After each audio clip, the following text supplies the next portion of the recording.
Okay, so I'm going to introduce our guest speaker for the night. You've heard him speak just a little bit, and I wanted him to really get him down and share some words with us, and he has been working so closely with the family. And of course, we've been thanking him all night, but I think it's only right that I introduce him well.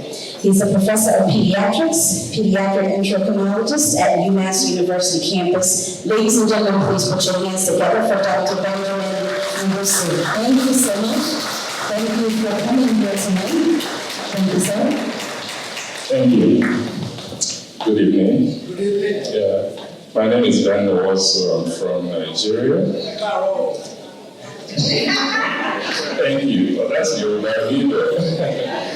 Now, I've been to Ghana, so I'm not really a stranger to Ghana. I've been to Ghana twice. And I must say that I'm very happy to be here. This is the kind of event I like to attend. And so I'm fully in support of what's going on. I am Frank's endocrinologist, and I must tell you that Frank is a model patient. Okay, he does what we ask him to do, and his A1C is great. So I can tell you that.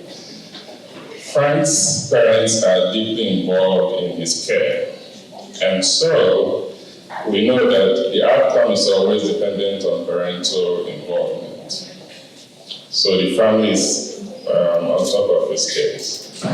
And I must say, Frank's mom, when she mentioned to me that she was trying to start something about diabetes education and diabetes care, I was shocked. I said, wow, go for it. Because I travel to Nigeria every year to give lectures at the University of Nigeria and also provide just minimal care. So I know what's involved in doing this transatlantic care provision and model and all that. It's not easy. But the need is there. Each time I travel around, people around me will say things that will suggest that they have diabetes or they are coming down with diabetes, or so I know it's so prevalent in our culture in Africa, in the sub-Saharan region. Now, there is also a big gap in healthcare in Africa. There's a lot of politics involved in the delivery and support of healthcare in Africa. So you see a lot of money going into communicable diseases, infectious diseases, okay? And you ask yourself, is that the only thing that is wrong with Africans? Don't they have diabetes? Don't they have hypertension? Don't they have heart failure? Don't they have kidney diseases?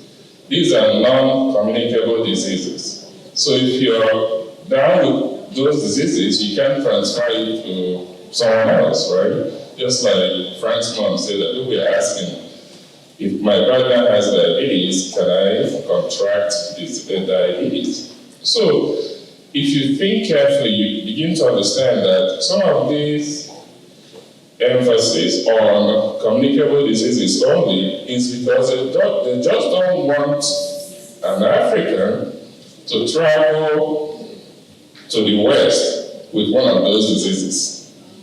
Okay? So that's the politics. So that gap is there. And it takes people who have vision, somebody like Frank's mom, to say, let me just think outside the box. There is a need. How can I fulfill this need? And she is taking it on. I really see this foundation moving from Ghana to Nigeria, to Cameroon, to other parts of Africa. She has the most important quality you need to drive change, which is passion. She has it. And I can imagine hearing her on that telecast in Ghana, telling people the truth and the correct information about diabetes. And I can see people being excited, people wanting to be part of it. So it shouldn't be limited to Ghana, it should spread to other countries. Now, this support that we're giving you today shouldn't be a one-time event. Most of us donate to causes and charities, maybe monthly, maybe every quarterly or every year and all that. So we should also think about donating to her foundation as part of ongoing giving. Because foundations should last for 1,000 years, sometimes 2,000 years, and continue to provide support, help to people, year in, year out. So we should be thinking about all these tax-deductible donations that we can make, and then we send it to her. I'm not saying to her only, you can still give to your church and all that, but give to her. People need help in Africa. Now, the other thing I have to say is the issue of education. Because people always think if someone comes to a doctor with an illness, the doctor gives them the medication and they go and that's it. But I think education is actually more important. And also how we treat people. The story she narrated about how she handled the case of the man she saw in Ghana was really deeply touching. Because she not only gave that man hope, but I'm sure she also spread the news through that family. I'm sure when they went back to the village, they were saying there was this woman that came from America that really changed things for us. So I'm thinking that we cannot all go down to Africa and provide care and education, but we can definitely deliver that through this lady by supporting her foundation, by praying for her, by making sure that she is doing all these things that she has thought of. I'm sure she has a long-range plan to deliver care to Ghana, to change diabetes, and also whatever else we can do to help the family, because I haven't talked about the man, because in some families, the man may not be very supportive. So we're happy that he is fully in on this. The children.